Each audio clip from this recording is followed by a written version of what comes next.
Welcome. I'm Sebastian Mahfood, and you're listening to WCAT Radio, the on-air wing of En Route Books and Media, bringing you the dulcet sounds of Catholic wisdom. Hello, I'm Dr. Cynthia Tulin-Wilson, the Title IX Coordinator for Holy Apostles. I'm available to address any concerns you wish to bring to me concerning sexual assault, stalking, and intimate partner violence. We hope this series of webinars is helpful to generating awareness about this issue throughout our school community, both on campus and online. Welcome, everybody, to today's webinar on Title IX, Sexual Assault, Stalking, and Intimate Partner Violence. This is a series that is being hosted through Holy Apostles College and Seminary in partnership with WCAT Radio, and a special connection with Webster University, where there is a class currently studying the concepts of language and power, and this podcast will also be sent out to them. I have with us today a guest who's going to talk with us about the provisions of Title IX of the Elementary and Secondary Education Act of 1972. Yes, that was practically the year that I was born, but it is still very relevant today. And the Jeanne Clery Disclosure of Campus Security Policy and Campus Crime Statistics Act. These two acts are what help frame our understanding of the sexual assault, stalking, and intimate partner violence concerns with which we've been dealing this academic year. So our special guest today is Phil Storm, who serves at Webster University, Title IX Coordinator, responsible for the institution's compliance with Title IX. Prior to this role, he served as the University Conduct Officer and Deputy Title IX Coordinator at Webster University. He is currently completing his second master's in Human Resources Management. Phil earned his first master's from Southern Illinois University in Carbondale in Higher Education Administration and College Student Personnel, and a bachelor's degree in Political Science and Legal Studies from Eastern University in Philadelphia. He has completed several certifications related to Title IX, student conduct, and emergency management, and is an active member of professional associations addressing these topics. In his free time, he enjoys reading. He's currently finishing Breen Brown's latest book, Dare to Lead, playing pool with friends, and supporting the St. Louis Blues. Welcome, Phil, to our show today. Thank you so much for having me. I'm excited to be here. Well, Phil, that's quite a resume that I've just read. And you seem to be in a position of leadership at Webster University and really at the forefront of addressing these kinds of problems in terms of sexual assault, stalking, and intimate partner violence at your institution. Could you tell us a little bit about your role there and a little bit about what brought you there? Yeah, happy to. So as the Title IX coordinator, I'm responsible for the overall compliance of the university related to Title IX. And as you mentioned, it's a federal civil rights law prohibiting discrimination on the basis of sex. And so with that, there are a lot of additional elements. One part is helping to coordinate education, awareness, and prevention activities. So that would include bystander intervention, or as we've recently started to rebrand that as being an upstander, so being actively engaged in promoting a safe community, to addressing reports of harassment and discrimination, and that includes the most egregious forms, so sexual assault, dating violence, domestic violence, stalking, and similar behaviors. And so part of my role is to help ensure that we do ultimately have that discrimination-free environment, and that's our ultimate goal, but to address reports of behavior indicating that violations of our policy have occurred. How I got into this role, actually my story is a little unique. So initially in undergrad, I wanted to pursue law school, and in my last semester, because that seemed to be the best time to make that decision, I decided law school was not for me. I'd read the book 1L by Scott Turow, in which he chronicles his life as a first-year law student at Harvard Law, and decided I was not competitive enough for that. So from that point, I actually worked for a community service organization for several years, helping to coordinate community service projects throughout the country.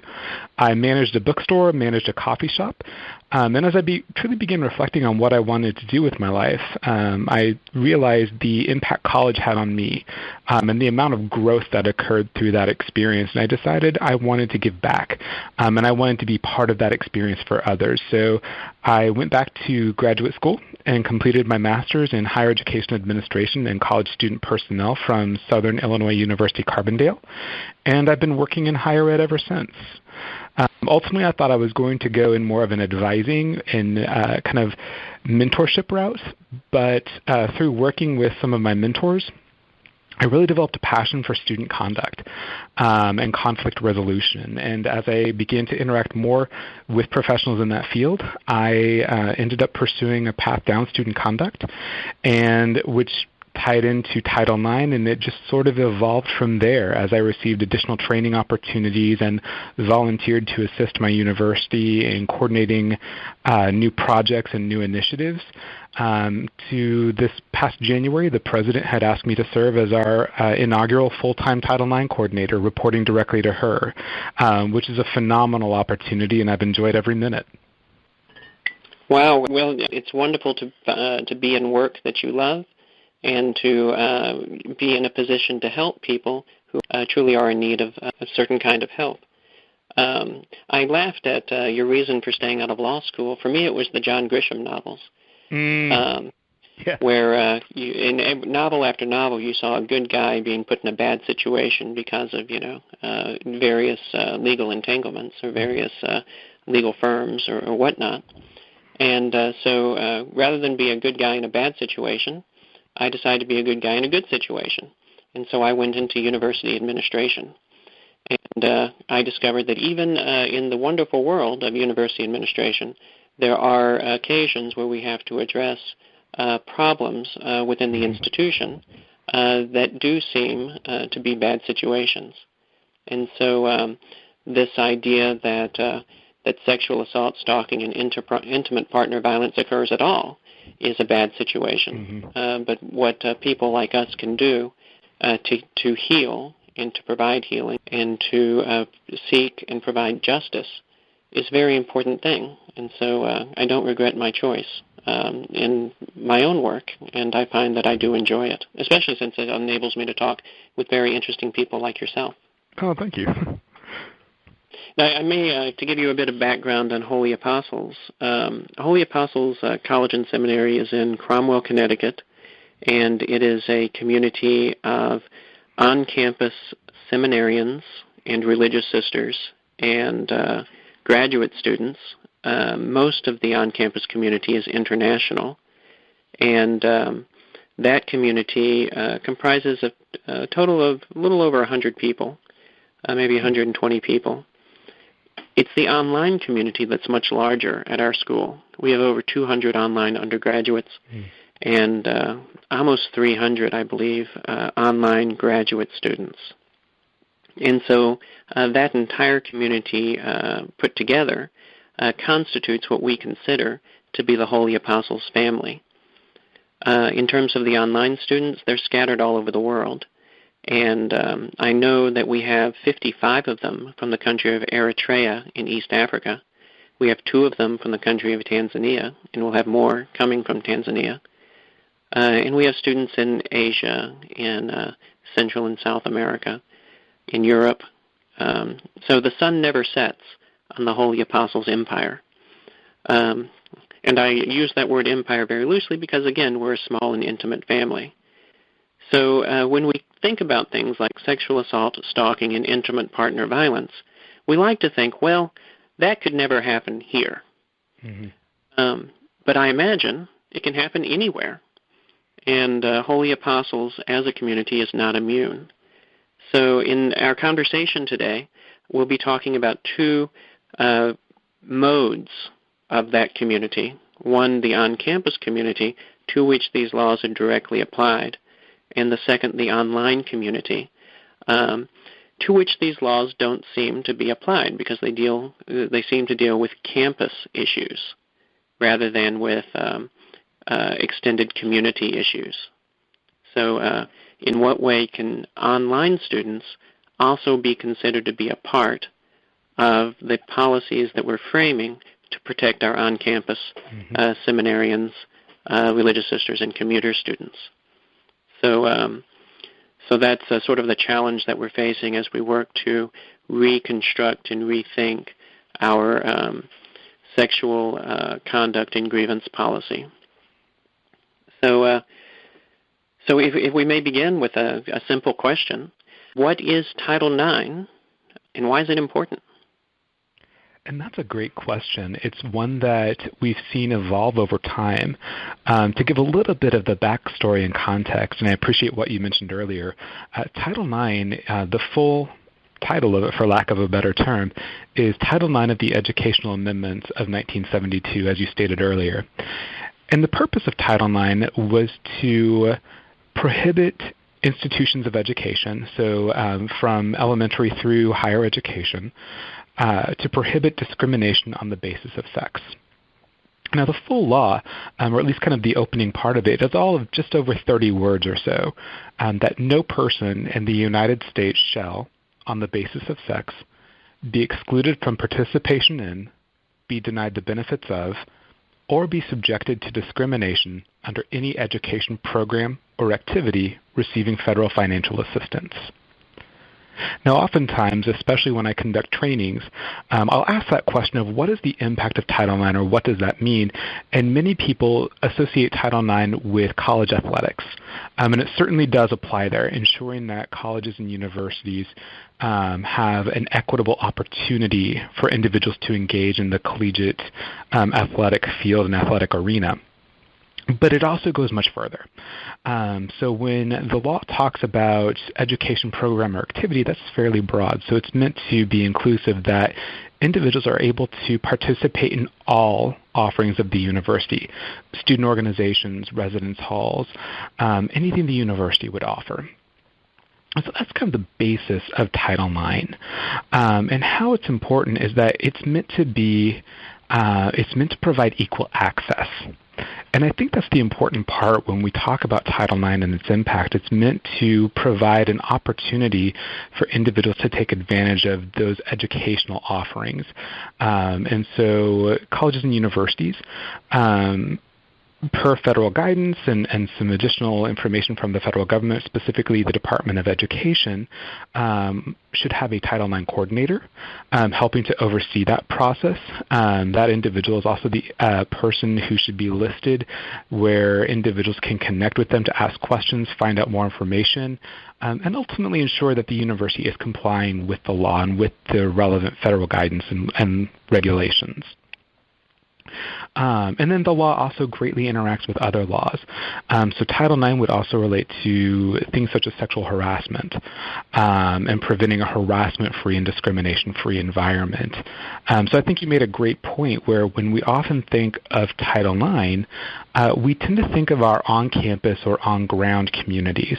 But truly, this also extends into our online communities as well, so that, as you mentioned, we are protecting our full communities, so that if individuals are engaging in hostile or harassing behaviors, especially based on sex or gender, that we have a responsibility to address that and to ensure that individuals have an equal opportunity to engage in that class or in that opportunity.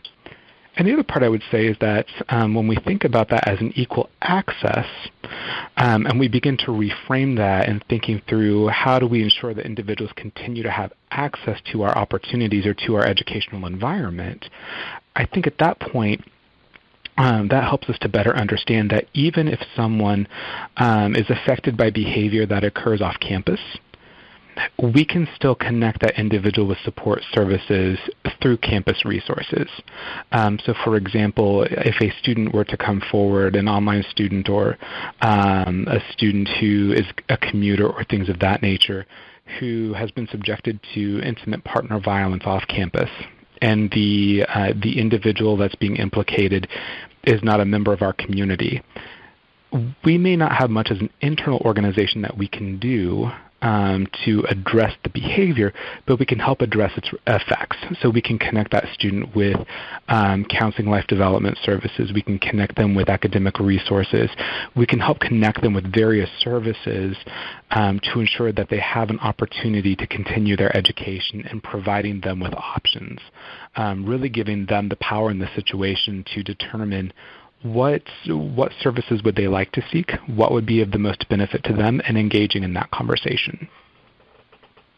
That was my thought as well when I was trying to get my mind around how we would be able to provide assistance to our extended community, our community that's rather global. And the ability to connect them with services is excellent. There are many in our faith tradition Catholic services with which we may connect others in terms of those who need counseling, in terms of those who need some kind of material assistance.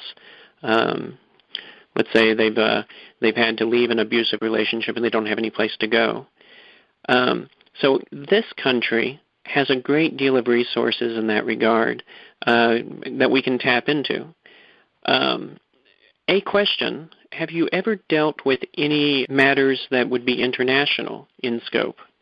Are there resources that you found within the international community to which you can connect students? Or do you connect international students who are taking courses online with domestic services in this country? How do you handle that through your office? Yeah, that's a fantastic question. I think really it's a both and. So oftentimes what we've seen, and talking just kind of field-wide, individuals who work in conflict resolution, Title IX, and related areas, what we've seen are the more that we can provide options for individuals, the better supported they are. So that can be, if we have strong connections or an on-ground presence where someone is taking an online class, and it's in an international community, seeing what resources are available, and then making sure we have that documented so that if a student does come forward with concerns, that we're able to help connect them with those resources. While at the same time also making sure that they're aware of the resources, additional resources that we can provide online from our home campus or from another area. So I think the more that we can research and really find those areas and kind of dividing that out based on the type of need or based on the type of support service offered, so that individuals have that information readily available, the better supported they feel. And that can include, again, looking for community resources in counseling and life development. So are there counseling services that we can partner with in a particular area, or can we partner with an international organization or a national organization that offers counseling services and partner with them to make sure that their information is advertised and readily available to our online community. Similarly, making sure that our academic services, whether that's academic coaching or access to faculty members, that they feel prepared to assist students as well, and making sure that we have that information readily available. If it's looking for locations that can offer housing, especially in an emergency or crisis situation, are there national or international organizations with whom we can partner, even if it's just advertising that? So that's something that I think the more we can research and the more that we can provide options, the better we can help support individuals in a time of need. This is a good segue into the Jeanne Clery Act. I know that some of these services are things that schools can provide to the victims who present themselves. But there are other instances and times when the school has to refer the situation to a civil authority. When would we know at what point to take a report or a complaint or some indication from a person who has presented her or himself as a victim, and move that to the next level, take it out of the school and hand it to the local constabulary, as it were? Yeah, and that's a great question. I think that part of that is looking at the local law to see how that may impact processes. Typically, that's one of the resources that we would offer, where when someone comes forward and we talk about internal resources and internal services, part of the conversation related to external resources and services is offering to connect individuals with law enforcement, but reaffirming that that's their choice if they would like to do that, but making sure they have the contact number, making sure that they have access to a counselor if they would like to talk through what that conversation may entail, so that they feel prepared to do that. And then, again, kind of looking through local law and local policies as to when that may be required for an individual jurisdiction. And so that's the other part of serving in my role as Title IX coordinator at Webster, is reviewing the various types of law that can come into play in the intersection of those laws. As you mentioned, there's Title IX, but there's also the Jeanne Clery Act. There's the Campus Save Act, which consists of amendments to the Jeanne Clery Act, the Violence Against Women Act, and all of these laws intersect together in an effort to really help support individuals involved in a grievance process or who have been affected by misconduct, as well as setting expectations for colleges and universities and other offices to really address the reports that are coming forward in a fair and equitable manner. It seems rather simple the way you explain it. You had mentioned, for instance, the idea of choice. So if somebody comes with a complaint, that person can choose whether or not to escalate it to the local authorities. Is it ever the case that somebody approaches and claims to be a victim of sexual assault where the local authorities would not automatically be called in because of the nature of the crime? That's a great question. Again, I would defer to an individual institution's legal counsel and guidance to see what the laws that are in place for that jurisdiction. For example, oftentimes states or local jurisdictions may have a law requiring notification to law enforcement if a minor is involved or if there's an indication of abuse of a minor. So I would highly encourage colleges and universities and individuals involved to review what those laws are to be able to best assist individuals involved. But again, that's one thing that we do try to make sure that individuals are aware of, that they do have that option if they wish to pursue a report with law enforcement as well as a report with the university. And we also talk them through that it would be their choice if they would like to pursue a university-based remedy or a university-based investigation, if they would like to have that report with law enforcement, if they would like to do both, or if they would request to do neither. And so we talk through all of those options, what we can and cannot do based on our policy, and that's something that would differ between institutions and the available information that we have. Certainly. And so institutional policy becomes a large part of it. And I imagine institutions that are embedded within larger conglomerates or larger institutions would not only follow their own policies, but would be subject to the policies of the larger entity. So in the case of Holy Apostles, we're a seminary with our own policies, but we're also under the jurisdiction of the Diocese of Norwich, which itself has policies. And so in the drafting of our original policy, we maintained the structure and the format and the spirit of the diocesan policies, but also now that there are state policies and even federal guidelines that supersede those, in addition to the local laws of Cromwell or police department policies and things like that. So it's a lot to bring together into a single document in terms of protecting the people of our community. And when we talk about protecting people of our community, we're talking probably about several levels. It's the people who are within the community itself, so two members of the community. Then it's the people within the community and outside of the community, as you mentioned earlier. So somebody who is a student of ours or who is a staff or faculty member or whatever, and somebody who is not. And then perhaps, and I say two people, it could be more, perhaps people who are members of our community, one of whom is on campus, the other of whom is online, and then members of our community who are in other countries. So I imagine that it would be difficult to frame one policy that would capture all groups, but that would be the task at hand, is to create a policy that makes the greatest effort and makes the greatest impact in addressing all constituencies.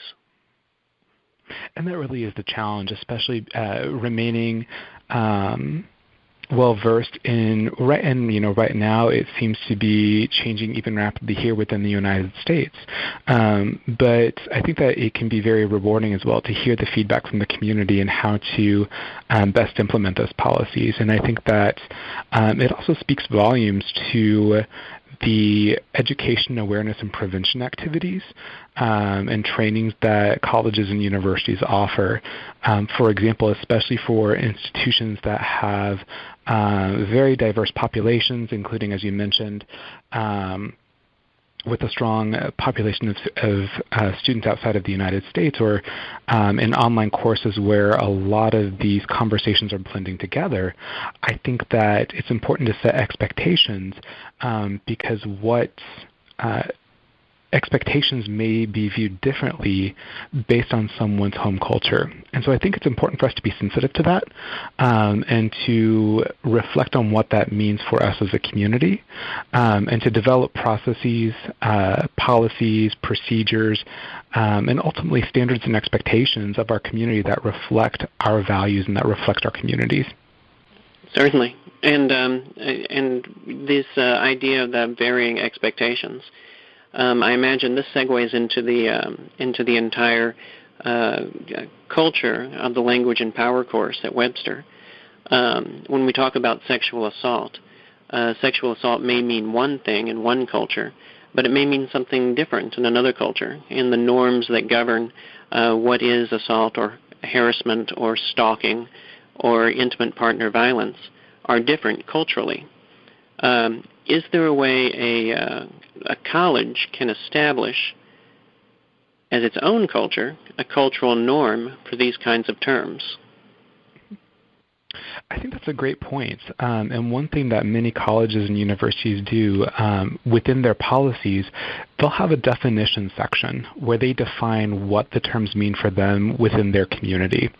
So oftentimes institutions will have kind of a preface to their policy or a preamble indicating that the policy reflects the institution's values and the institution's culture, and then include how the university defines various behaviors in various terms so that especially if there are differences in jurisdictions, such as students who are studying online, some may be from California, others may be from Idaho or Florida.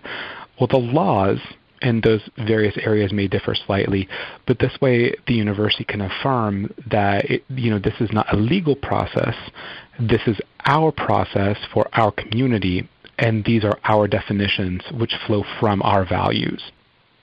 That is extremely helpful. So by establishing its own norms, an institution can then use that as a kind of a trellis on which to address different kinds of problems as they reach us from different kinds of communities that may have different definitions. And we can say, well, that may fly in Poughkeepsie, but that doesn't fly here at Holy Apostles or at Eastern or at Webster, because these are the rules that you learn to live by when you entered the community.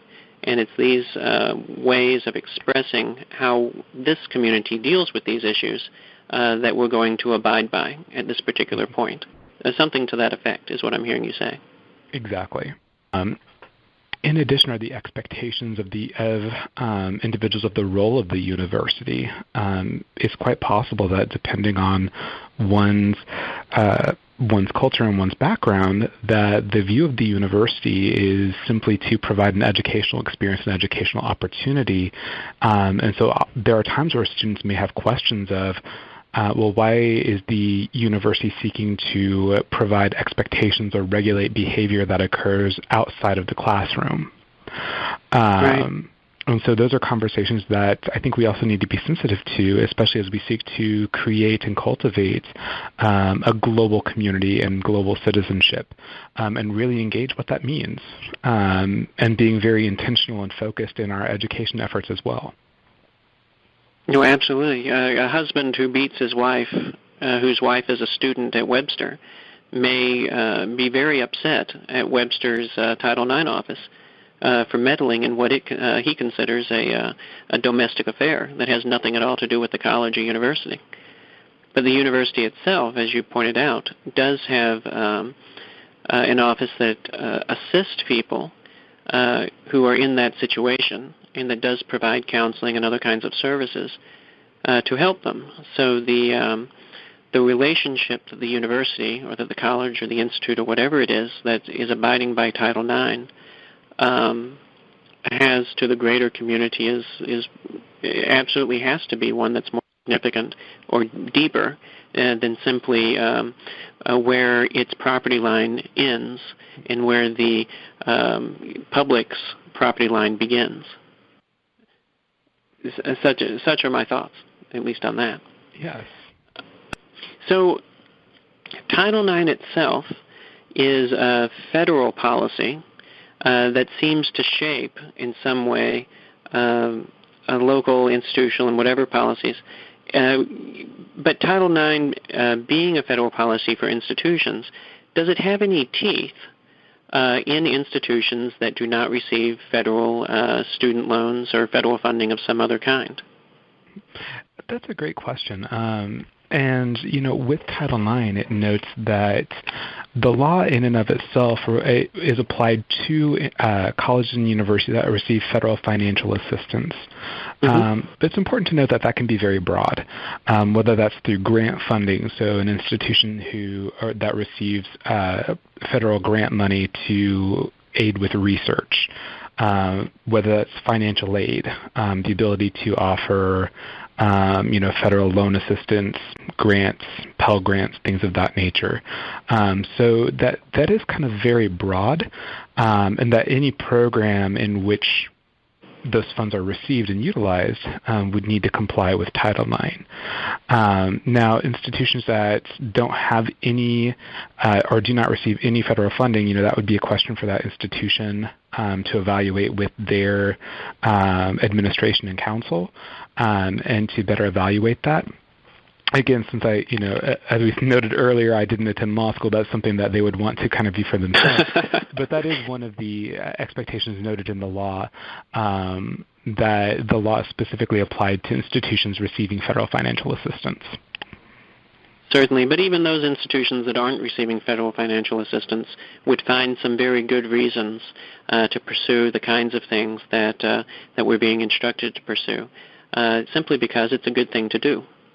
I fully agree with you, and I think that most institutions would find, the spirit of Title IX to be well within their values, where they want to ensure that they have an equal opportunity for students. They want to be sure that they're supporting their students, providing an equitable experience, and addressing dangerous behavior and addressing misconduct. So I think you're right on that. I think even if an institution were in a position where they weren't receiving federal financial assistance, they would still be in a position where they would want to pursue a version or to pursue a policy to ensure that they are supporting their community.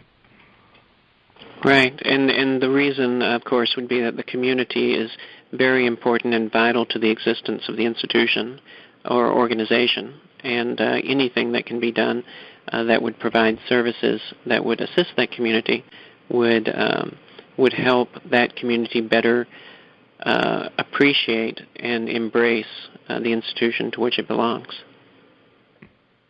Exactly. I'm thinking in particular of alumni. I know that once a person graduates, they're often assailed with letters from the school saying, "Hey, now that you've graduated, would you support the college?"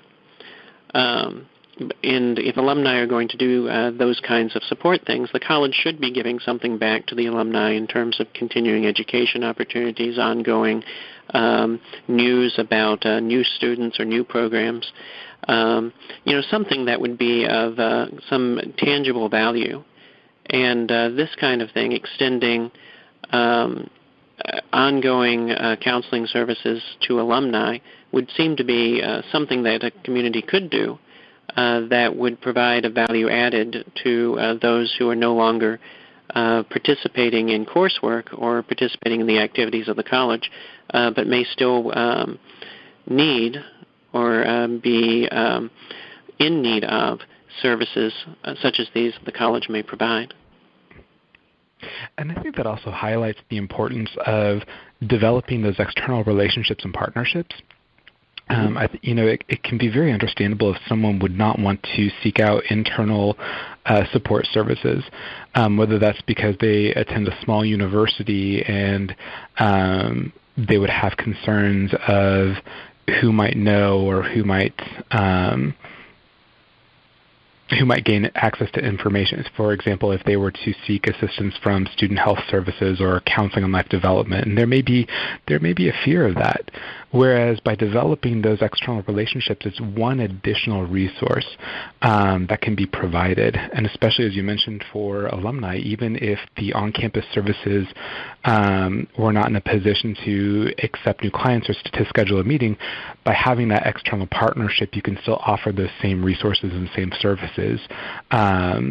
And you can provide individuals with that information as well. So I think that it's always important for us to evaluate what external partners would be a great ally in addressing this topic and making sure that we have the support services in place to best assist our communities. Certainly. Well, Phil, I want to tell you this has been a very excellent conversation and has helped move us one step forward in the redrafting of the sexual conduct and grievance policy at Holy Apostles, but also in helping make our community of listeners aware of these particular issues and why they're important and what kinds of things they may be able to expect from our school going forward. So thank you very much for being with us today. Thank you so much for having me. I thoroughly enjoyed the conversation, and thank you again. Well, I hope going forward we'll have additional opportunities to speak with one another and even to collaborate on the kinds of things that Holy Apostles will be building as we look at the kinds of things that Webster University has already so successfully built. I look forward to the conversations, and I'm more than happy to connect at any point. God bless you, Phil. You've been listening to WCAT Radio in partnership with Holy Apostles College and Seminary, and to Phil Storm, who has been so gracious to provide his time and his talent to us today in terms of the work that he does, and in terms of assistance to us who are engaging in this work at present. All right, God bless everybody, and have a great day. We hope you enjoyed the program and will join us back for another show on WCAT Radio. This is Sebastian Mahfood. Good day.